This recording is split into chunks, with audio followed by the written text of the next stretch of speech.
first half against Alabama last week. Are there many similarities or any at all between Auburn and Alabama in terms of Peyton Foreman and Jalen Milroe in terms of what you guys, the objective you guys have?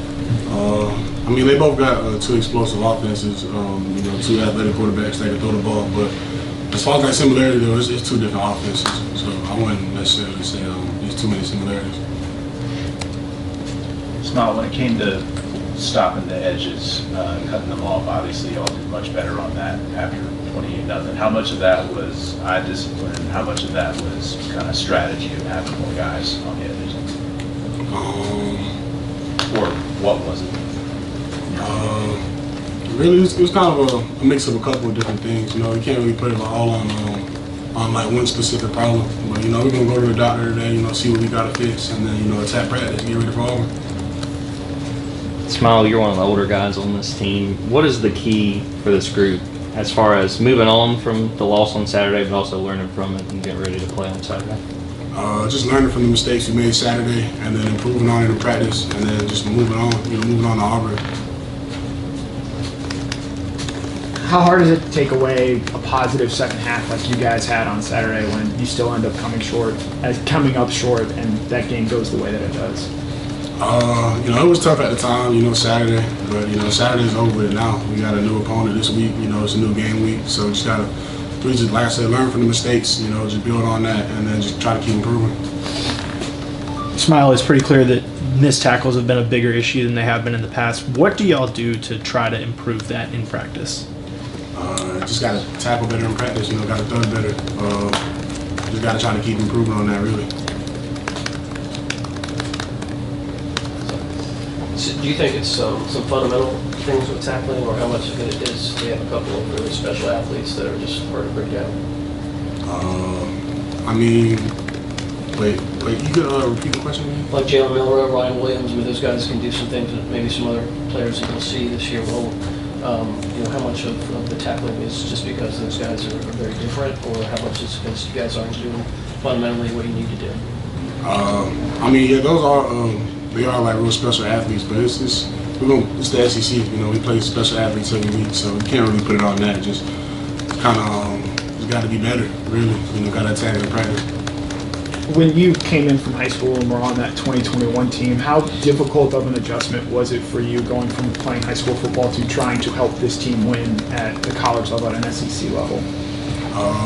That was back my freshman year, so it was really kind of because my role at the time was really just special teams, and then I was a 2 in practice, and it was me and Pop. We come at the end of the games, but try to just do what I could on special teams, really. That was my role then, so try to do the best of that. So you look at playing Auburn last year, they made plays with misdirection and catching the defense off balance. As a linebacker, what is the key going up against this offense of being where you got to be and being able to make the play? Really just looking at the right things, looking at what you got to look at, and then knowing where your help's at too, knowing which side of the block to fit on, just leverage, things like that. Going back to you saying that freshman year you were just trying to focus on special teams and improve on that, how big of a mental adjustment is that when I would imagine that wasn't your role in high school? You were an every down guy on defense. I knew where I came to school at, really, so I didn't really have my head banked on coming in and starting. I knew who was ahead of me too, so really just I came to focus on trying to get better, and then whatever role I could earn, just doing my best at that. We've focused a lot on slow starts for the offense. How do you feel like the defense has done in that regard? Obviously, I would say it was a little bit of a slow start Saturday night, but how do you feel like you guys are doing early in games? And what's the key to being hot from the start? Key to being hot from the start, really just coming in dialed in, but really, really just coming in dialed in early on in the games. That's the key, really, just focusing on the right things.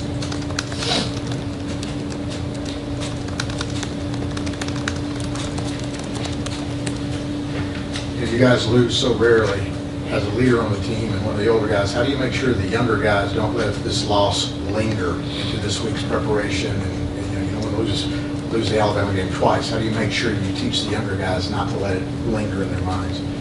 You know, with a lot of the experience we got, you know, a lot of the older guys on the team, you know, like Carson, me, Tate, a lot of the guys that have been here from like 21 and on, like, I feel real confident in the guys. I don't think they're gonna let it linger. You know, we got confidence. We know what we can do as a team. We just gotta learn from the mistakes and improve on it. And just, you know, it's a new week, so we just gotta learn from the mistakes of Alabama and then just move on to Auburn for real.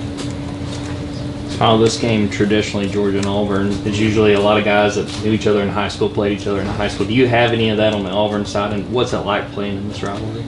Nah, I don't really know.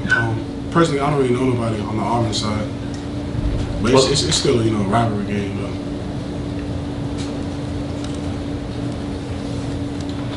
Any more questions for Smael? All right, thank you, Smael. Thanks, Mom.